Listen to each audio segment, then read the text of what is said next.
दोस्तों बिहार एसएससी का जो है एग्ज़ाम डेट ये निकल कर आ चुका है। ठीक है, तो इसका एग्ज़ाम जो ये कब तक होने वाला है, ठीक है, सारी जानकारी जो कि अभी आपको इस वीडियो में मिलने वाला है, इसलिए वीडियो पर जो है आपको स्किप नहीं करना और शुरू से अंत तक जो है बने रहना है, तभी जाकर के जो आपको पता चलने वाला है कि बिहार एसएससी का जो है एग्ज़ाम कब होने वाला है। ठीक है, तो इससे पहले यदि अभी आप तक जो है मतलब अभी तक जो है फॉर्म को अप्लाई नहीं किए हैं तो जल्दी से फटाफट जाकर के जो आप फॉर्म को अप्लाई कीजिए। इसके बाद जो भी कैंडिडेट जैसे कि अप्लाई कर लिए हैं उसके फॉर्म मतलब किसी भी प्रकार का मतलब जो है करेक्शन हो चुका है, यदि आप चाहते हैं कि उसको करेक्शन के लिए फॉर्म का मतलब जो है फिर से डेट देना चाहिए करेक्शन के लिए, एडिट करने के लिए, तो आप जल्दी से जल्दी जो है कमेंट बॉक्स में बताइए कि नहीं जो है इसका फॉर्म जो है मतलब कुछ एडिट होना चाहिए। ठीक है, तो आप जल्दी से जल्दी आपको क्या करना है कमेंट बॉक्स में बताना है कि नहीं इसका जो है ना एडिट होना चाहिए फॉर्म। ठीक है, यदि आपसे मिस्टेक हो चुका है तो, अगर नहीं हुआ तो अच्छी बात है। तो इसका एग्ज़ाम की बात रह गया, तो इसका एग्ज़ाम देखो, एग्ज़ाम से पहले हम आपको ये भी बता देना चाहेंगे कि यदि आप अभी तक जो है बिहार एसएससी का तैयारी नहीं कर रहे हैं, ठीक है, यदि आप अभी तक बिहार एसएससी का तैयारी नहीं कर रहे हैं तो जल्दी से जल्दी जो है आपको तैयारी में लग जाना है, क्योंकि अब जैसे कि आपको ये भी पता होना चाहिए कि 30 लाख कितना 30 लाख स्टूडेंट जो है बिहार एसएससी का फॉर्म जो है भर चुका है। यानी कि आपका कंपटीशन जो है ये जो है ना 30 लाख के साथ होने वाला है। ठीक है, 30 लाख स्टूडेंट के साथ जो है आपका कंपटीशन जो है ये होने वाला है, तो आप समझ सकते हैं कि कंपटीशन भी जो है ये बहुत हार्ड होने वाला है। और ये वैकेंसी जो है ये वैकेंसी 2014, ठीक है, यानी कि 2014 के बाद जो है सीधा समझ सकते हैं कि ये 2023 में जो है देखने को मिला है, यानी कि वैकेंसी जो है ये बहुत दिन के बाद देखने को मिल रहा है। इसलिए जो है ना इसमें मतलब टोटल जो है 30 लाख कैंडिडेट जो है इसमें फॉर्म अप्लाई कर चुका है। ठीक है, और ये प्लस भी हो सकता है। ठीक है, तो आप जो है जितना मतलब तैयारी कीजिएगा उसी के अनुसार जो है आपका ये रिजल्ट बनने वाला है, और ये जॉब जो है ना बहुत अच्छा जॉब होता है। ठीक है, तो यहाँ पर सबसे पहले जो है आपको सिलेबस समझना है, उसके बाद जो है एग्ज़ाम डेट को लेकर अभी हम बताएंगे कि आपका एग्ज़ाम जो है ये कब तक हो जाएगा। ठीक है, तो देखो यहाँ पर सबसे पहले जैसे कि हम बात कर ले कि जैसे कि प्रारंभिक, ठीक है, परीक्षा मतलब कोटि वार्नी की 5 गुना मतलब जैसे कि 30 लाख स्टूडेंट इसमें फॉर्म भर रहा है। ठीक है, यानी कि 30 में यदि आप गुना कीजिएगा इसमें 5 से, कितना कीजिएगा 5 से, ठीक है, 30,000 में यदि आप 5 से गुना कीजिएगा तो उतना कैंडिडेट का जो है ना यहाँ पर रिजल्ट बनने वाला है। ठीक है, उतना कैंडिडेट का जो है रिजल्ट बनने वाला है, और आपको ये होना चाहिए कि नहीं हमको भी जो है इसमें शामिल होना है, तो होना है, तो आखिरकार जो है आप इसमें शामिल कैसे होइएगा। ठीक है, तो इसके जो है ना आपको एग्ज़ाम डेट को जानना है कि कब आपका एग्ज़ाम होने वाला है, उसी के अनुसार आपको जो है फिर से सिलेबस जानना होगा, सिलेबस के आधार पर जो है आपको तैयारी करना होगा। और इस चैनल पर डेली, ठीक है, इस चैनल पर डेली जो है रात में 9 बजे PM में, ठीक है, रात में 9 बजे PM में जो है बिहार एसएससी का प्रैक्टिस सेट होता है। ठीक है, और इसमें सिर्फ मतलब जो है ना प्रैक्टिस सेट करवाया जाता है, जैसे कि अभी जो प्लेटफॉर्म का प्रैक्टिस सेट जो है चल रहा है, इसके बाद जो है आपका यूदूत एरिया का प्रैक्टिस सेट चलने वाला है। इसी टाइप से जो है ना बहुत सारा प्रैक्टिस सेट जो है इस चैनल पर भी चलने वाला है। यदि अभी तक आप जो है चैनल से नहीं जुड़े हैं तो चैनल को सब्सक्राइब करके बेल आइकन को प्रेस कर लीजिए, ताकि बिहार एसएससी के रिलेटेड कोई भी अपडेट होगा सबसे पहले जो है आप तक पहुंच जाएगा। तो चलिए सबसे पहले हम आपको बताते हैं इसका सिलेबस को आपको जो है समझना बहुत अच्छी बात है। देखो सिलेबस जो है आपका जैसे कि सामान्य अध्ययन, ठीक है, सामान्य अध्ययन से जो है आपको प्रश्न देखने को मिलने वाला है। तो सामान्य अध्ययन से जैसे कि आपको जैसे को आप यहाँ पर देख सकते हैं कि इसमें प्रश्नों का जैसे कि आसपास की जैसे कि वातावरण होता है, उनकी जानकारी जैसे कि आपको समाज में होता है। उसके बाद योग्यता को जांच करना, वर्तमान घटना हो गया, दिन प्रतिदिन की घटना हो गया, और उसके बाद क्या कहते हैं दृष्टिकोण हो गया। मतलब इस तरीके से जो जैसे कि आपको मतलब बिहार हो गया, बिहार के बारे में आपको पूछा जाएगा। उसके बाद जैसे कि भारत हो गया अपना, भारत के पड़ोसी देश की और भारत के मतलब इससे प्रश्न ऐसे पूछा जाएगा कि भारत के पड़ोसी देश कौन सा है और कितने पड़ोसी देश जो है मतलब ऐसे समुद्र से सटे हुए हैं। मतलब इसी टाइप का जो है ना प्रश्न आपको जो है यहाँ से देखने को मिलने वाला है। उसके बाद जैसे कि यहाँ पर हम बात करना चाहिए कि मतलब समसामयिक विषय जैसे होता है, तो इसमें जो है आपको कौन कौन सा मतलब जो है चैप्टर पढ़ना पड़ेगा। तो यहाँ पर आप देख सकते हैं कि राष्ट्रीय हो गया, अंतर्राष्ट्रीय हो गया, उसके बाद पुरस्कार जैसे कि कौन सा पुरस्कार जो है किसको कब मिला है ये आपको जानना होगा, और कौन सी भाषा हो गया, पुस्तक हो गया, लिपि हो गया, और कौन सी मतलब जगह पर कौन सी मुद्रा चलता है, ये मुद्रा के बारे में आपको जानना होगा। ठीक है, और खेल के बारे में आपको जानना है, मतलब उसके मतलब बहुत घटना जो होता है सभी के बारे में जो आपको जानना पड़ेगा। उसके बाद जैसे कि इसमें आपको भारत और उसके पड़ोसी देश के बारे में आपको अभी जैसे कि हम बता चुके हैं कि जैसे आपसे पूछ दिया जाए कि भारत के पड़ोसी देशों की संख्या कितनी है, ठीक है, भारत के पड़ोसी देशों की संख्या कितनी है और कौन सी देश ऐसी है जो कि सबसे लंबी तटरेखीय सीमा बनाती है। तो इस टाइप से जो है ना आपको यहाँ से प्रश्न जो है देखने को मिलने वाला है, ठीक है। तो इसके लिए जो है आपको कहीं जाने की ज़रूरत नहीं है और सामान्य ज्ञान का फुल्ली जो है आपको तैयारी जो है इस चैनल पर करवाया जाता है, ठीक है। चैनल पर जो है सामान्य ज्ञान का जो है मतलब प्रश्न होता है, सही प्रश्न जो कि ये करवाया जाता है आपके इस चैनल पर रात में 9 बजे PM में, ठीक है। तो रात में 9 बजे PM में जुड़िए और सभी क्लास को लगाइए, यहाँ से जो है आपका GK GS जो है फुल्ली तैयार हो जाएगा, ठीक है, कहीं जाने की ज़रूरत नहीं पड़ेगा। उसके बाद जैसे हम खंड ख में जाते हैं तो यहाँ से जो है आपको जैसे कि मतलब सामान्य विज्ञान हो गया, कुछ गणित का प्रश्न भी आपको देखने को मिलने वाला और सभी प्रश्न जो है आपको फिर से हम बताना चाहेंगे कि जितना भी प्रश्न होगा सभी जो है ये क्लास 10 पर ही आधारित प्रश्न होगा, ठीक है। क्लास 10 का ही सिलेबस जो है कि आपको रहने वाला है। प्रश्न देखो, आपको जैसे ही एग्जाम देने के लिए जाते हैं तो आपको जो है ना मतलब वहाँ पर घबराहट हो जाता है कि नहीं ये जो है ना क्लास 10 का प्रश्न नहीं है। देखो प्रश्न जो है क्लास 10 का ही होता है, लेकिन वहाँ पर जो है घुमावदार प्लस प्रश्न जो है आपसे पूछा जाता है, ठीक है। इसलिए आप जो बोल देते हैं कि नहीं ये जो है BPSC लेवल का मतलब बहुत तरह का मतलब जो है सवाल आ जाता है कि नहीं मतलब ये क्लास 10 का सिलेबस नहीं है, ये वो नहीं है, ठीक है। तो ऐसा बात नहीं होता, ये क्लास 10 का ही सिलेबस जो कि आपको एग्जाम में पूछा जाता है। बात ये रह जाता है कि आप जो है सही से तैयारी नहीं कर पाते हैं। चलिए उसके बाद जैसे आपको सभी प्रश्न जो है मैट्रिक स्तर पर ही देखने को मिलने वाला है। इसमें जैसे कि आपको सामान्य विज्ञान की हम बात कर ले तो सामान्य विज्ञान में जैसे कि आपको फिजिक्स के प्रश्न देखने को मिलेगा, केमिस्ट्री से, जीव विज्ञान से प्रश्न जो कि आपको मिलने वाला है और कुछ जो है इसमें भूगोल आता है तो भूगोल का भी प्रश्न आपको देखने को जैसे कि प्राकृतिक के बारे में जो कि ग्रह हो गया, सौरमंडल हो गया, ये सभी बारे में जो आपको कुछ प्रश्न देखने को मिल सकता है।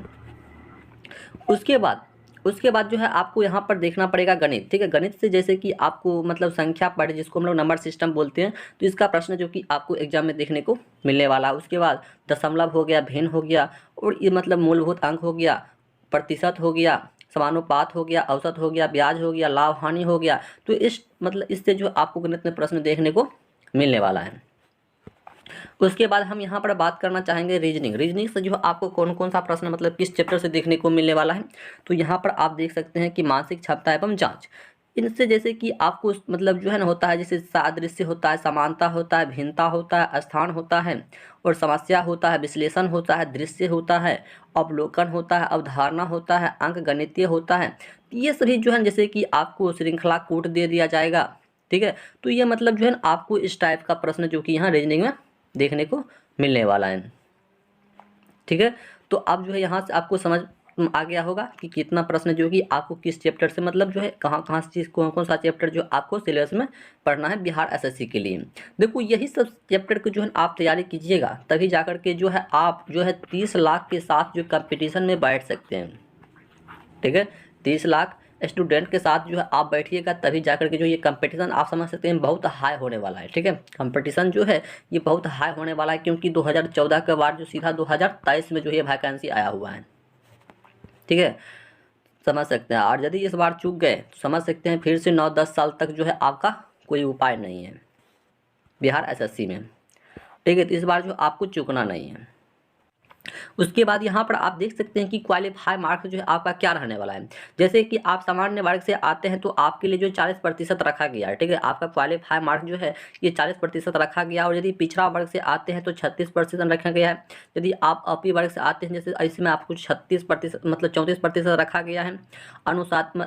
जाति आता है जैसे कि जनजाति आता है, यदि इससे आप आते हैं तो आपको 32% रखा गया है। महिला से यदि आप महिला जितना भी सही वर्ग के लिए होता है सही के लिए जो 32% ही मतलब मायने रखा गया है, ठीक है। और दिव्यांग सभी वर्ग जैसे कि आते हैं उसके लिए भी जो आपको 32% ही जो ये क्वालिफाई मार्क्स रखा गया है। तो आपको ये क्वालिफाई मार्क्स के अनुसार नहीं चलना है, आपको जो है कंपटीशन को देखते हुए चलना है। 30 लाख कंपटीशन के देखते हुए 30 लाख स्टूडेंट के साथ जो आपको बैठना है उसके अनुसार चलना है। ये आपको सिर्फ क्वालिफाई मतलब ये मार्क्स हो गया। तो आपको जो है ना मतलब कट ऑफ में जो है आपको पहुँचना है, ठीक है। आपको जितनी मतलब कितना पर कट ऑफ जा रहा है उससे मतलब आप जो है कट ऑफ पर यदि आप पहुंचिएगा, कट ऑफ के अनुसार आप यदि पहुंचते हैं तभी जाकर के जो है आपका इसमें सिलेक्शन होने वाला है। और इसमें आपका एग्ज़ाम जो कि एक PT होता है, एक मेंस होता है, यानी कि 2 एग्ज़ाम को आपको क्वालिफाई करना पड़ेगा, ठीक है, तभी जाकर के जो आपका कुछ होने वाला है। इसलिए जो है अभी जो है आपको मौका दिया गया है, तो अभी जो है आप अच्छी तैयारी से मतलब जो तैयारी करके ही जो है आपको एग्ज़ाम में बैठना है। तो अब बात रह गया कि आपका एग्ज़ाम जो ये बिहार एसएससी का एग्ज़ाम जो ये कब होने वाला है। ठीक है, सिलेबस तो समझ गए, तो सिलेबस के अनुसार ही जो आपको तैयारी करना है बिहार एसएससी के लिए। तो आप जो है एग्ज़ाम को देखते हुए आपको जो है तैयारी करना है। ठीक है, देखो आपका एग्ज़ाम जो है, एग्ज़ाम ये फॉर्म जो है ना, मतलब 1 महीना जो है बढ़ा दिया गया है। कहने का मतलब 11 दिसंबर यानी कि 2023 तक जो है आपका जो ये फॉर्म ही भरा जाएगा। ठीक है, यानी कि 11 दिसंबर तक जो है ये आपका फॉर्म भरा रहा है। और यदि इससे पहले यानी कि नवंबर तक यदि आप देख सकते हैं कि एक मतलब जो है मतलब वायरल हुआ था पेपर के माध्यम से, अखबार के माध्यम से, उसमें बताया गया था कि आपका एग्ज़ाम जो है ये जनवरी महीने में हो सकता है। ठीक है, जनवरी महीने में हो सकता है, लेकिन यहाँ पर जो है आपका ये फॉर्म का डेट जो है ये दिसंबर तक जो है आपका ये फॉर्म ही चलने वाला है। ठीक है, तो अब तो ऐसा संभव नहीं हो सकता है। देखो कोई भी एग्ज़ाम होता है तो एग्ज़ाम कंडक्ट कराने के लिए जो है ना समय लगता है। ठीक है, और ये जब भी बिहार एसएससी का एग्ज़ाम होता है ये रेगुलर बेस पर एग्ज़ाम होता है। ऐसा नहीं होता कि एक एग्ज़ाम आज हो गया कल एक एग्ज़ाम हो जाएगा, ऐसा नहीं होता है। इसका एग्ज़ाम जब भी होता है तो ये रेगुलर बेस पर ही इसका एग्ज़ाम होता है। ठीक है, तो इसका एग्ज़ाम की जो है ना आपको जो है आप जो है जनवरी लेकर नहीं चलना है। ठीक है, अब जो है आपका एग्ज़ाम जो है जनवरी में नहीं होने वाला है। ठीक है, अब जो है आपका एग्ज़ाम जैसे कि जनवरी में यदि आपका एग्ज़ाम हो रहा था तो आपका मतलब इसका रिजल्ट जो है करने का मतलब जो है ना ये अप्रैल तक में जो है जारी कर सकता था, लेकिन अब जो है वो वाला रूल नहीं रहा। तो अब जो है ना आपका एग्ज़ाम जो है ये फरवरी से इधर नहीं होने वाला है। ठीक है, फरवरी में ही जो है आपको कोई भी नोटिस देखने को मिल सकता है बिहार एसएससी के एग्ज़ाम के रिलेटेड। इधर जो है आपका कोई भी एग्ज़ाम नहीं होने वाला है। इससे बढ़िया है कि आप जो है अपना तैयारी में लगे रहें, और जब भी होगा और तब भी आपको एग्ज़ाम देना ही पड़ेगा, और 30 लाख स्टूडेंट के साथ बैठना ही पड़ेगा। ठीक है, और ये आपका एग्ज़ाम जब भी होगा तो ये रेगुलर बेस पर एग्ज़ाम होने वाला है। ठीक है, और आपको ये भी ध्यान में रखना है। और ये एग्ज़ाम जब भी होगा यानी कि 30 लाख कैंडिडेट का एग्ज़ाम होने वाला है, तो एक दिन में तो एग्ज़ाम ये संभव नहीं होने वाला है। यानी कि ये लमसम जो है 5 से 6 दिन तक जो ये आपका एग्ज़ाम भी होने वाला है, और जो कि 2 शिफ्ट में एग्ज़ाम एक दिन में होने वाला है। ठीक है, तो इस टाइप से जो है आपका एग्ज़ाम भी ये जो है होने वाला है, और ये एग्ज़ाम जो है आपका फरवरी से इधर नहीं होने वाला है, और फरवरी में ही आपका एग्ज़ाम ये बिहार एसएससी कंडक्ट कराएगा। इससे पहले जो है आपका ये एग्ज़ाम नहीं होने वाला है। तो एग्ज़ाम के लिए जो आपको टेंशन नहीं रखना है, और जब भी एग्ज़ाम होगा तो अपना एग्ज़ाम जो है तैयारी के साथ देना है। इसलिए जो आपको एग्ज़ाम में मायने नहीं रखता है, और आपका मायने ये रखता है कि आपको सिलेक्शन कैसे लेना है। ठीक है, तो सिलेक्शन के लिए जो आपको कुछ नहीं करना पड़ेगा। सिलेबस में जो आपको चैप्टर दिया गया है सिर्फ उसी चैप्टर को पढ़ना है, बाकी बात देखो सिलेक्शन किसका होता है सबसे पहले हम ये बताना चाहेंगे। सिलेक्शन उसी का होता है जो मतलब जो है ना मतलब कॉमन साइंस से जो कि मतलब वो अपना तैयारी करता है। तैयारी तो सभी करता है, तो सिलेक्शन जैसे कि 10 कैंडिडेट तैयारी कर रहा है तो उसमें 5 ही सिलेक्शन का क्यों होता है, क्योंकि वो 5 कैंडिडेट जो है ना वो मतलब जो स्मार्ट तैयारी किया है, और ये जो है ना इससे इससे मतलब ये 5 कैंडिडेट से ज़्यादा तैयारी ये किया है, लेकिन ये जो है मतलब कम तैयारी किया है, तो इसी का सिलेक्शन होगा। क्योंकि ये जितना भी मतलब तैयारी किया है मतलब ये स्मार्ट तरीक़ा से किया है। ठीक है, और ये जितना भी किया है ये मेहनत से किया है। तो यहाँ पर देखो स्मार्ट और मेहनत में क्या अंतर होता है। तो स्मार्ट वाला क्या करता है कि जो भी चैप्टर दिया गया है सिर्फ उसी चैप्टर को पढ़ना है, और जो फुल्ली मेहनत करता है वो आप जो है मतलब ले लिया हिस्ट्री पकड़ के जो है पूरे हिस्ट्री को आप ख़त्म करने में वो लग जाएगा। तो इस टाइप से जो है रिजल्ट नहीं बनता है। रिजल्ट बनता है उसी कैंडिडेट का जो मतलब स्मार्ट तैयारी करता है। ठीक है, स्मार्ट तैयारी करता है, जैसे कि वो अपना देख लेगा कि कौन कौन सा चैप्टर हमको पढ़ना है, और वो टारगेट ले लेता है कि नहीं इतना दिन में जो है हमको इस चैप्टर को ख़त्म करना है। ठीक है, तो उसी का रिजल्ट जो है बनता है, सभी का रिजल्ट नहीं बनता है। ठीक है, अब जो है आपको सिर्फ तैयारी करना है, और आपका एग्ज़ाम जो ये फरवरी माह में ही 2024 में होने वाला है। ठीक है, इधर आपका एग्ज़ाम नहीं होने वाला, और आपको एग्ज़ाम देखते हुए और चैप्टर को देखते हुए जो है आपको तैयारी में लग जाना है। तो वीडियो कैसा लगा है कमेंट बॉक्स में ज़रूर बताइएगा। तो चलिए मिलते हैं नेक्स्ट वीडियो में, तब तक के लिए जय हिंद।